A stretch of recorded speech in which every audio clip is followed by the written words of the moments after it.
ہادیہ کو تو کئی ہزار ووٹ کا کرنٹ لگا۔ جوبن سلطان راہی مرحوم کیا چنگھاڑتا ہوگا، جیسے چنگھاڑ ہادیہ کی تھی۔ جوبن تو ہڑبڑا کر اٹھ بیٹھی، سامنے دیکھا تو وہ مٹھیاں بھینچے نتنے پھلائے منہ سے جھاگ اڑاتی غصے کی آخری حدوں کو چھو رہی تھی۔ اوہ آپ! جوبن سنبھل کر اٹھ کھڑی ہوئی، دوپٹے کے پلو سے چارپائی کو صاف کیا۔ میں سمجھی حضرت اسرافیل سور پھونک رہے ہیں۔ ماتھے سے نادیدہ پسینہ پہنچتے ہوئے وہ گھبرانے کی ایکٹنگ کرنے لگی۔ اسرافیل تو نہیں، میں تمہیں اسرائیل بن کر ضرور دکھاؤں گی۔ دانت کچکچاتے برداشت کی آخری حدوں کو چھوتے وہ جوبن پر جھپٹی۔ ہائے نہیں، بچاؤ بچاؤ، کوئی ہے تو آ کر مجھے بچائے، مرنے والی ہوں۔ ہائے میرے ربا، میرا آخری وقت ابھی آنا تھا کیا؟ آج تو شیدے نے سبز چوڑیاں لانے کا وعدہ کیا تھا، وہ تو پہن لوں۔ ہائے میری اماں بچاؤ۔ جوبن کی سریلی چیخیں سارے گھر کی چھتیں دیواریں ہلا رہی تھی۔ ساری لڑکیاں اور خواتین صفائی ستھرائی چھوڑ چھاڑ کر بوکھلاتی گرتی پڑتی بھاگی آئیں۔ اماں نے جوتا اتارا اور پیچھے سے لگاتار 3-4 ہادیہ کی کمر پر جڑ دیے۔ وہ ہائے اوئی کرتی جوبن کو چھوڑ کر کھڑی ہوئی۔ اب کیا مصیبت آ گئی تھی؟ اس بیچاری کی جان لینی تھی کیا حرام خور؟ اماں کو جلالی غصہ آتے دیر نہیں لگتی تھی، وہ سیدھی ہو کر بیٹھ گئی۔ جوبن بھی گردن سہلاتی کھڑی ہو گئی۔ بس جی، میرا حساب کر دیں، مجھے نہیں کام کرنا اس گھر میں جہاں ملک الموت ہر وقت میرے سر پر موجود رہے۔ توبہ، آج تو سانس ہی اٹک گئی تھی۔ پر ہوا کیا؟ اصل وجہ تو پتا چلے۔ چاچی سہرش اس کی کمر سہلاتے ہوئے پوچھنے لگی۔ اس کمینی سے پوچھئے کیا کیا ہے اس نے؟ ہادیہ نے دانت پیستے ہوئے بمشکل کہا۔ سب کے رخ روشن جوبن کی طرف مڑ گئے۔ کچھ نہیں کیا میں نے، بس صفائی کر کر کے کمر تختہ ہو گئی تھی، آنکھوں کے آگے اندھیرا چھا رہا تھا، نظر کیا خاک آتا جب ہی ان کی چارپائی پر سستانے کے لیے لیٹ گئی۔ یہی قصور ہے میرا۔ قصور بتانے کے بعد جوبن منہ پر دوپٹہ ڈال کر بھاں بھاں رونے لگی۔ ہادیہ تم کسی دن میری جان لے لو گی۔ یہ کوئی بات تھی اس کو مارنے والی؟ اماں ہاتھ ملتے ہوئے چارپائی پر بیٹھ گئیں۔ دیکھو سہرش، تم کہتی ہو میں اس پر ہاتھ نہ اٹھایا کروں، اس کی حرکتیں جو مار کھانے والی ہوتی ہیں میں کیسے برداشت کروں؟ اب اس مسکین کی اتنی ٹھکائی کر دی، اگر اس کو کچھ ہو جاتا تو قتل کا کیس نہ بن جاتا۔ کل کو اس کے والی وارث آ کر گریبان پکڑ لیں، پوچھے ہاں بھئی کس جرم میں ہماری بہن بیٹی کی ہڈیاں توڑی ہیں، تو کیا جرم بتائیں گے؟ مجھ سے پوچھ لیں اس مسکین کا جرم۔ یہ میل کچیل کی گٹھڑی جراثیم کا دفتر، جوؤں میں خود کفیل، میری چارپائی پر لیٹی پیا کو آوازیں دے رہی تھی۔ 3 مہینے تو نہاتی نہیں ہڈ حرام، اور دھوپ سینکنے چلی میری چارپائی پر۔ اماں کی سلواتوں کے بعد اس نے اپنی تقریر شروع کر دی۔ اماں کان لپیٹ کر بیٹھ گئیں۔ کیوں جوبن، تم کیوں لیٹی تھی جب تمہیں پتا ہے ہادیہ اپنی چیزوں کے بارے میں حساس ہے؟ تو تم نے کیوں کی یہ جرت؟ چاچی فاطمہ نے جوبن کو لتاڑا۔ کہہ جو دیا اندھی ہو گئی تھی، آنکھوں کے آگے اندھیرا چھا گیا تھا، روشنی ہوتی تو ملک الموت کی چارپائی پر بیٹھتی۔ جوبن کی بات پر باقی سب کی ہنسی نکل گئی، جبکہ وہ پنجے دکھاتی دوبارہ اس کی طرف بڑھی۔ نتاشا اور عروسہ نے پیش قدمی روکی، وگرنہ جوبن مقتولین میں شمار ہوتی۔ پھر اس نے پائپ لگا کر سرف سے رگڑ رگڑ کر اپنی چارپائی دھوئی اور دھوپ میں دیوار کے سہارے کھڑی کر دی۔ وہ سارا دن جوبن کا سوں سوں کرتے گزرا اور ہادیہ کا فوں فوں کرتے۔ یہ نہیں تھا کہ وہ صفائی ستھرائی کی بہت دلدادہ اور پاکیزگی کی بہت پرستار تھی، اصل وجہ تھی اس کے ضدی اور اڑیل پن کی۔ وہ جس بات کے خلاف ہو جاتی سو ہو جاتی، پھر چاہے سامنے والا جتنا بھی اسے بات کے حق میں کرنے کے لیے ناک رگڑتا، ہادیہ صاحبہ کی نہ ہاں میں نہ بدلتی۔ اماں تو اس کو اپنے کسی ناکردہ گناہ کی سزا تصور کرتی تھی، جو اللہ میں نے سوچ سمجھ کر ان کی جھولی میں ڈال دی تھی۔ حالانکہ جب اماں پہلی بار امید سے ہوئی تو دل میں شدید خواہش تھی کہ اللہ میاں پہلی بار مجھے بیٹی دے، لیکن آزاد اللہ کی صورت میں ایک گول مٹول سا بیٹا ان کی گود میں آ گیا۔ اس کے بعد سعد اللہ کی باری آئی۔ اب تو اماں کی شدید ترین خواہش ایسی تھی کہ وہ ایک عدد بیٹی کی ماں ضرور بنے۔ اس عرصے میں ان کی چھوٹی دونوں دیورانیاں بیٹیوں کے معاملے میں اچھی خاصی خود کفیل ہو گئیں۔ فاطمہ چاچی کو اللہ نے سب سے پہلے بیٹی دی، امینہ، پھر وقاص اور اس کے بعد الوینہ اور عروسہ، جبکہ سہرش چاچی کو اللہ نے نتاشا اور پلوشا کی صورتوں میں بیٹیاں نوازیں۔ سب اپنی اپنی جگہ خوش اور مطمئن تھے۔ نہیں تھیں تو اماں جو دیورانیوں کی پریوں جیسی بیٹیاں دیکھتی تو دل میں بیٹی کے ارمان جاگ جاتے۔ حالانکہ انہیں بھتیجیاں بھی بہت عزیز تھیں، لیکن انہی جیسی بیٹی کے نہ ہونے کے بعد وہ بیٹی کی شدید خواہش مند تھیں۔ ایسی بیٹی جو انہی کی طرح ہو، جو سہیلی کی جیسی ہو، ان کی ہمجولی، جسے وہ اپنے دل کی ہر بات کر سکیں۔ آخر پلوشا کی پیدائش کے ٹھیک 6 ماہ بعد وہ بھی بیٹی کی ماں بن گئی۔ ہادیہ کے آئی سب کو ہفتے اقلیم کی دولت مل گئی۔ ثناءاللہ بیٹی پر جان چھڑکتے تھے تو بھائیوں کے لیے وہ ایک کھلونا تھی۔ انہی کے لاڈ پیار کی وجہ سے وہ کچھ زیادہ ہی سر پہ چڑھ گئی۔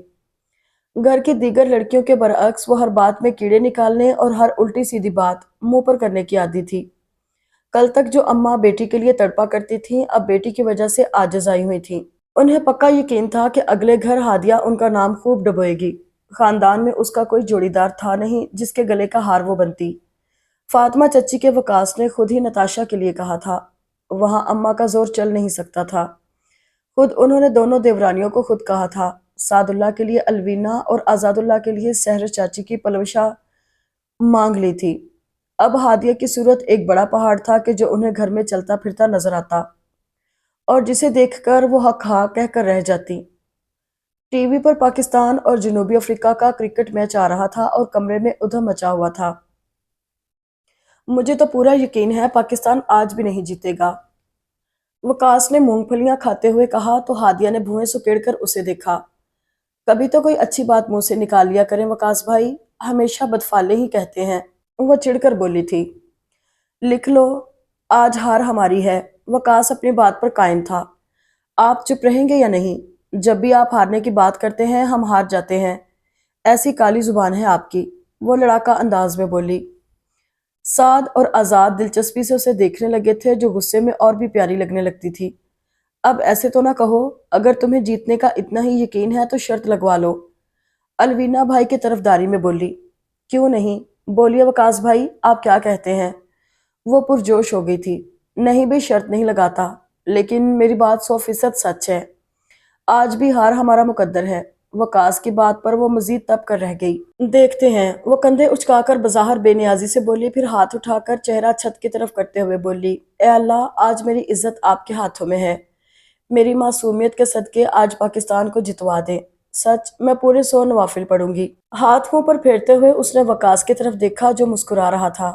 یہ تو اچھی بات ہے، اب تو میں بھی جیت کا خواہش مند ہوں تاکہ تمہیں 100 نوافل پڑھتا دیکھوں۔ وکاس کی بات پر وہ مزید خشوع و خضوع سے پاکستان کے جیتنے کی دعائیں مانگنے لگی۔ یہ 100 نوافل کی منت اس وقت مان لینی تھی جب بی اے کے پرچوں میں فیل ہو گئی تھی۔ اماں بھی کمرے میں آ گئی تھی اور اب اسے سر پر ماتھے تک دوپٹہ لپیٹے زور زور سے ہل ہل کر دعائیں مانگتا دیکھنے لگیں۔ نہ میں پوچھتی ہوں، یہ تیرے مامے چاچے لگتے ہیں جو تو ان کے لیے دعائیں وظیفے کر رہی ہے۔ یہی سمجھ لیں۔ دعاؤں کا سلسلہ روک کر اماں کو جواب دیا اور پھر شروع ہو گئی۔ میں کہتی ہوں بس کرو، یہ من من اور اٹھ کر چائے بناؤ بھائیوں کے لیے۔ غیر مردوں کو دیکھ رہی ہو بھائیوں کے سامنے، شرم تو نہیں آتی؟ اماں، آپ بھی بس، کچھ نہیں ہوتا دیکھنے دیں، یہی تو دن ہے ہنسنے کھیلنے کے، پھر کب موقع ملتا ہے، کچھ نہ کہا کریں اسے۔ سعد نے بالآخر اس کی حمایت میں زبان کھولی تو وہ مسکراتے ہوئے اماں کو یوں دیکھنے لگی جیسے کہہ رہی ہو اب بولے۔ ہاں، یہی بے جا حمایت کرتے جاؤ اس کی، کبھی بڑا نہ ہونے دینا اسے۔ اس جیسی پلوشا الوینا بھی تو ہیں، مجال ہے کبھی ماں کو جواب دیں۔ ایک میری قسمت میں نکلا یہ کھوٹا سکہ۔ اماں کی بڑبڑاہٹیں شروع ہو چکی تھیں جب ہی وہ سنی انسنی کرتے ہوئے میچ دیکھنے میں مگن رہی۔ تائی چھوڑیں بھی، ذرا میچ تو دیکھیں کیسا فینٹاسٹک ہو رہا ہے، لگتا ہے آج پاکستان ضرور جیتے گا۔ اماں کی تقریر میں میچ دیکھنے کا مزہ کیا خاک آنا تھا۔ عروسہ نے ان کا دھیان ہادیہ نما سے ہٹا کر ٹی وی کی طرف موڑنا چاہا۔ اے لو، یہ بھی کوئی کھیل ہے دیکھنے لائق؟ موئے مسٹنڈے کھیلتے بیلتے ہیں نہیں اور ڈھیر سارے پیسے بٹور لیتے ہیں، دیکھا نہیں؟ سانڈ کے جیسے تو پلے ہوئے ہیں حرام کھا کھا کر، موئے رشوت لے کر ہار جاتے ہیں۔ دوسری ٹیم کے کھلاڑیوں کو دیکھا ہے کیسے باز کی طرح جھپٹتے ہیں گیند پر، اور ہمارے تو ایسے دوڑتے ہیں جیسے پی رکھی ہو۔ کمبخت مارے ہڈ حرام کہیں کے، مفت کا کھاتے ہیں۔ اتنی تو توند نکلی ہے سب کی، اصل کھیل تو ہے ہاکی، کیسے جان مار کے کھیلتے ہیں بیچارے، اور ملتا کچھ بھی نہیں۔ یہ کرکٹ تو نام کا کھیل ہے بس، میرا بس چلے تو سب کو قطار میں کھڑا کر کے گولیوں سے بھون ڈالوں۔ دور سے بیچارہ بالر بال پھینکتا ہے اور ہمارا مسٹنڈا ٹرک کر کے گیند نزدیک پھینک دیتا ہے۔ اماں کو ٹی وی کی طرف متوجہ کرنا خاصا مہنگا پڑا۔ کرکٹ کی شان میں ایسی تقریر جھاڑی کہ عروسہ کو لڑکیاں تو کھا جانے والی نظروں سے دیکھنے لگیں، جبکہ سعد، آزاد اور وکاس اماں کا دل رکھنے کی خاطر سر ہلا ہلا کر ان کی نایاب گفتگو سنتے رہے۔ اچھی خاصی تقریر کرنے کے بعد وہ گئیں تو ہادیہ نے عروسہ کے لتے لے ڈالے۔